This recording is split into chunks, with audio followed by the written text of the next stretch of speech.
June 12, 1945, Kemp Park Racecourse, Surrey, England.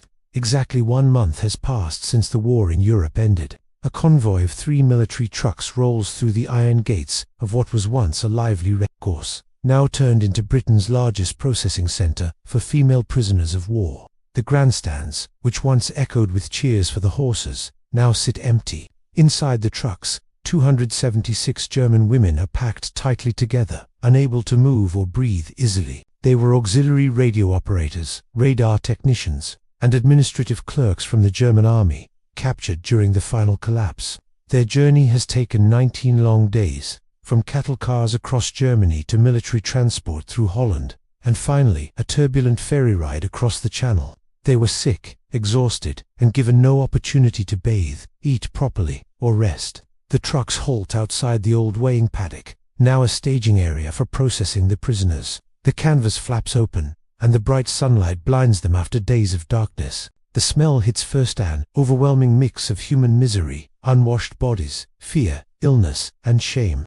Even the seasoned British military police, who have seen the worst of war, recoil at the stench. The women disembark slowly, helping each other, moving like the elderly, despite most of them being no older than 25. Their uniforms are soaked in mud and vomit, their hair matted and filthy. Many are visibly ill, some too weak to stand. Lieutenant Colonel James Whitmore, clipboard in hand, is ready to begin the usual process: registration, Geneva Convention protocols, assigning work details. But then he sees them, really sees them. One young woman, perhaps no older than 19, is crying quietly, tears cutting through the grime on her face. Another scratches her arms raw. A third tries to smooth her ruined hair, a gesture so feminine and fragile that Whitmore feels something inside him crack. His thoughts turn to his own daughter, Margaret, 17, safe at boarding school, complaining about the quality of the custard at dinner. He looks again at these women, his enemies, yes, but also daughters, sisters, humans. Without a word, he turns to his second-in-command, Captain Elena Hartley, of the Auxiliary Territorial Service. "Forget the standard procedure," he says quietly. "Take them to the showers first." Captain Hartley stares. "Stunned, sir, standing orders require immediate registration," she protests. "I'm aware of the orders, Captain," Whitmore replies, his voice steady. "But those women have been living in their own filth for weeks. We will process them after they've had the chance to wash." Hartley hesitates, but the urgency of his voice makes her comply. The women, unfamiliar with English, can sense the change in the atmosphere. They expect punishment, as they have always been met with cruelty. But as they are guided to the ablution block, they begin to wonder if something different is happening. The showers, pristine and unused, are ready installed, just 2 months before, for the expected arrival of British prisoners returning from Germany. There are 70 shower heads, individual stalls with privacy curtains, and hot water tanks large enough to supply a regiment. The facility has been inspected and approved but never used, waiting for someone to need it. Captain Hartley enters first, a seasoned veteran of the North African campaign. She is stern, efficient, and without patience for sentiment. But she also knows the torment of being without the simplest comforts. She understands the value of dignity, and this moment is her decision. She strips off her jacket and tie in full view of the prisoners, then steps under the shower fully clothed, allowing the water to wash over her. She stands there for a full minute, drenched, showing them that the water is safe. Slowly, the women begin to trust. One by one, they step under the showers. At first, their fear is palpable. Some back away, thinking it is a trick. But as more British soldiers join Captain Hartley, standing in solidarity, the tension starts to break. One of the women, Greta Hoffman, finally approaches and places her hand under the stream of water, her disbelief turning into cautious relief. As the showers run, the women weep heavily, without restraint.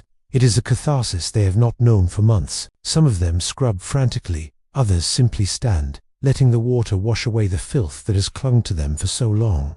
Their hair is cleaned, their bodies scrubbed, and for the first time in weeks, they feel human again. The cries fill the room, echoing off the walls, but they are cries of relief, not pain. When the first group of women finishes, they emerge transformed, not just physically, but emotionally. They have been given something far more valuable than a shower. They have been given their dignity back. The second and third groups follow, and by the time the final group finishes, word has spread. The showers are no longer a source of fear, but a symbol of kindness. That evening, Lieutenant Colonel Whitmore arranges a real meal, hot, nourishing food.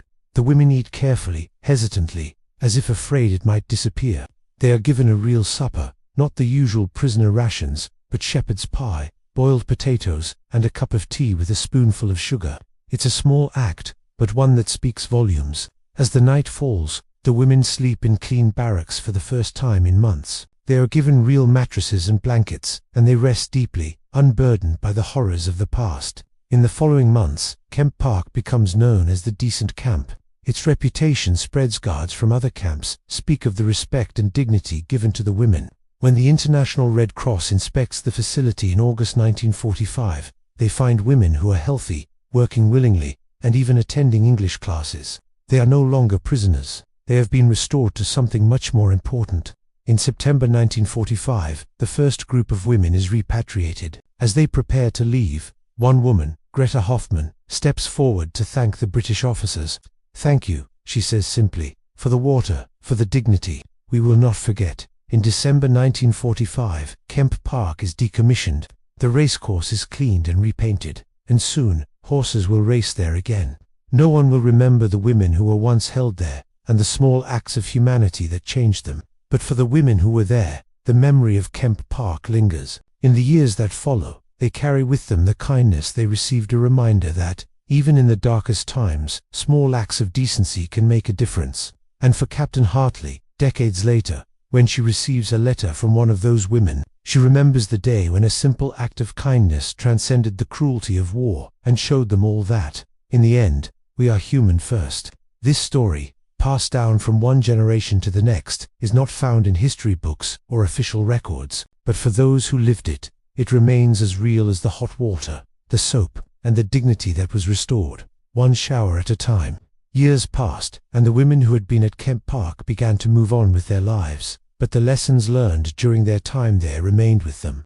Greta, now a grandmother, would sometimes sit by the fire and tell her grandchildren about the day the war ended, not with a final battle, but with an act of kindness that transcended everything they had known. She would talk about Captain Hartley, her courage, and the way she stood under that shower, showing the German women that their dignity was worth restoring.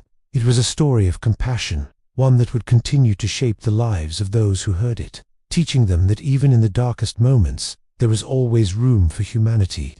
As the years wore on, the world changed, and the scars of the war began to fade, but the bond between the women of Kemp Park remained. Greta kept in touch with the others, sending letters and occasionally visiting those who lived nearby. They shared memories, sometimes bittersweet, but always filled with gratitude for the compassion they had received. They knew that, despite the horrors of the war, they had been given a gift, a glimpse of the goodness that could still exist in the world, even when everything else seemed lost. Captain Hartley, too, carried the memory of that day with her. Though she never spoke much of it, the events at Kemp Park haunted her in a way she hadn't anticipated. She often thought about the women who had been there and the many lives they had touched, even if in small ways. She kept the letters from Greta in a drawer, along with the photograph of the women standing outside the brick building, hesitant smiles on their faces. It wasn't just a photograph of a group of former enemies. It was a testament to the power of kindness, of choosing to see others as human rather than as adversaries. In 1996, when Captain Hartley passed away, her daughter found the letters and the photograph tucked away in a box. It wasn't much, just a small collection of memories from a time long gone. But for her daughter, those letters held something profound, a connection to a moment in history when, despite all the hatred and suffering, kindness had shone through.